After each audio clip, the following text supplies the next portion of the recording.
We're here today to really talk about what we mean by trance, because many people think that trance is an eyes closed process, that you go into a state of relaxation or hypnosis.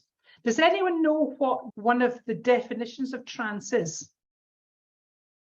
A riveted focus of attention. There's a little bit extra, a riveted focus of attention. There's a little bit extra to that.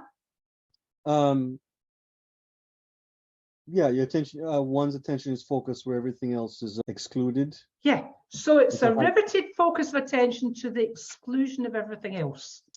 So in other words, you're so focused onto something that you're not focusing on anything else. So this is only one form of trance. The eyes closed is only one form of trance. We go through life moving into a series of different trances. Think about it. Think about when someone gets really angry. What happens when you get really angry? All you're thinking about is being angry. Who knows about the love trance? You fall in love with someone. Who's fallen in love with someone and fallen out of love with someone? You know, we've all done that. We've all fallen in love with someone. And what happens when you come out of that love trance? You go, oh, for goodness sake, what did I see in them? But until you actually fell out of love with them, they were absolutely, your own world was in this magical place. So it's understanding that all our life is just a series of trances. We're going through one trance to another. So sometimes when working with clients, it could be useful to ask yourself, what trances is this client in? What trances is this client focusing on? Because we've got motivated trance, depressed trance, productive trance, which is sometimes called a state of flow, happy trance, or even a sad trance. Trance is sometimes described as focusing onto something to the exclusion of everything else. So I love the way John gave us a riveting focus.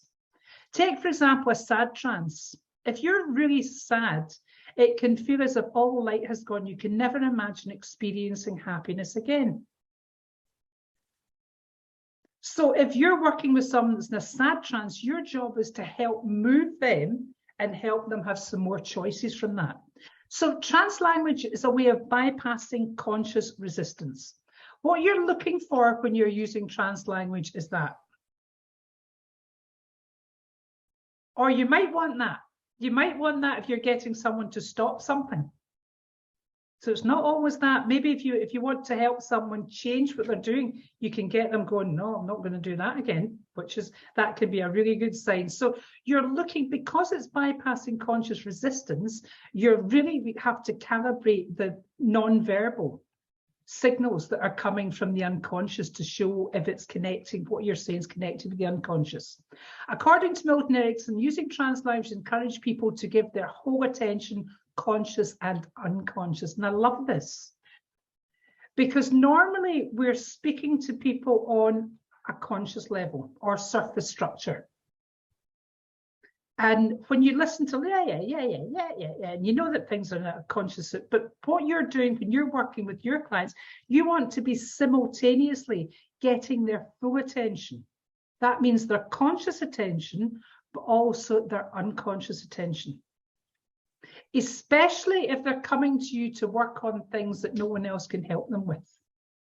Because normally people are not changing because they're trying to make conscious changes, and maybe it's really unconscious changes that need to be making. The Milton model gives us the language patterns for influence and persuasion. Now, in Masterclass, I was looking back on the Masterclass 6 in 2021, which is in your archives. We covered using the NLP Milton model presuppositions. Today, we're covering the inverse of the meta model. So what I'd highly recommend is please go back and look at Masterclass 6 from 2021, because that's when we looked at the presuppositions and guiding people.